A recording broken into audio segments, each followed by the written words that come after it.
Good morning, everyone. It is August 21st, 2025, and wanted to address a topic that has been making the rounds on social media, which is the increase in corporate bankruptcies in the United States. First off, I want to say thanks to all the new subscribers. I've had like 14 new subscribers in the last just couple of days, and thank you. Really appreciate it.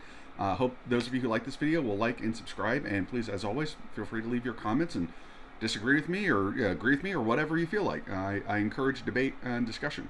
Okay. So on to the topic at hand. You may have seen a lot of people talking about the increase in corporate bankruptcies in the United States, and that this is the highest year we've had in many years. So I wanted to examine that claim. The basics of the claim is that yes, it is true. We are at the moment, through July 31st of this year, we have the highest year-to-date number of bankruptcies of any year with the exception of 2020.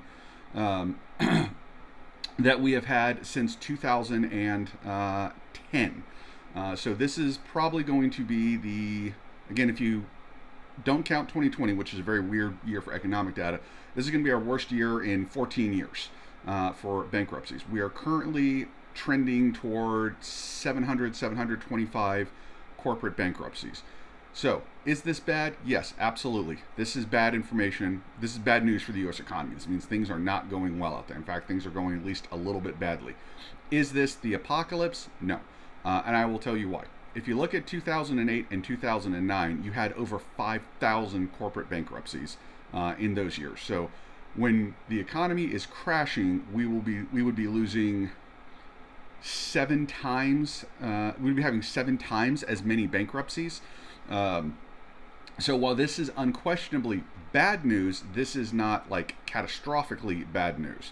Now, to that question of, as you know, my theory has been since May that the United States is sort of inching its way towards a recession. I stick with that, and I will tell you, we had new jobs data come out today. One of the things that I follow very closely every week is the unemployment claims, the new claims and the continuing claims. Both those numbers were up week over week. They were not up dramatically. They were up enough to indicate the trend line going in the wrong direction. Now, to be clear, week to week, it's always either up or down. One week is up, another week is down. So you shouldn't get too excited about any one week. And we've had some good weeks lately where the numbers dropped. We're back up to about 235,000 new claims, and I want to say around, was it 1.9 million continuing claims? I'm sorry, I should have written the number down. Don't have that one in front of me. But the basic point is that our bankruptcies are running unusually hot this year, and our new unemployment claims are growing.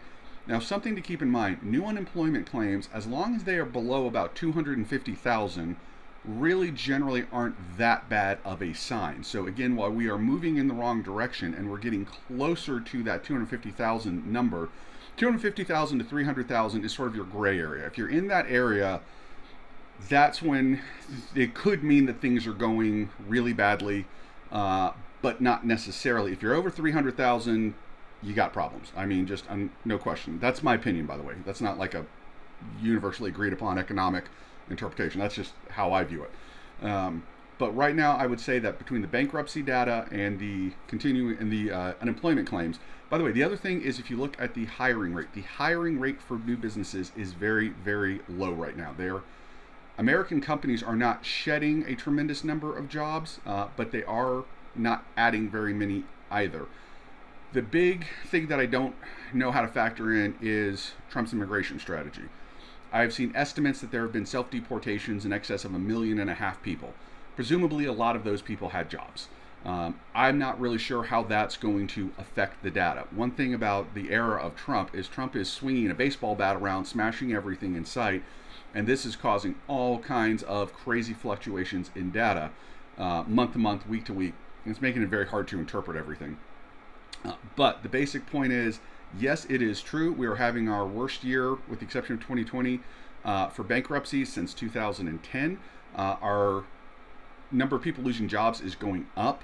We are not at disaster levels, catastrophic levels. Again, I would not start hitting any panic buttons, but this is bad news. So the whole point of this was to try to create some context for this, give people some idea of how to interpret it. That yes, it is bad. No, it is not the end of the world. It is in between. It's in the in between area. But either way, hope you've enjoyed this. Hope this has given you a little context. I know it's a short video, and I know most of my other ones are very long. And hey, if you like this, check through some of my other videos and see if you find some you like and you find interesting. All right, everyone have a good day. I will see you all later. Bye-bye.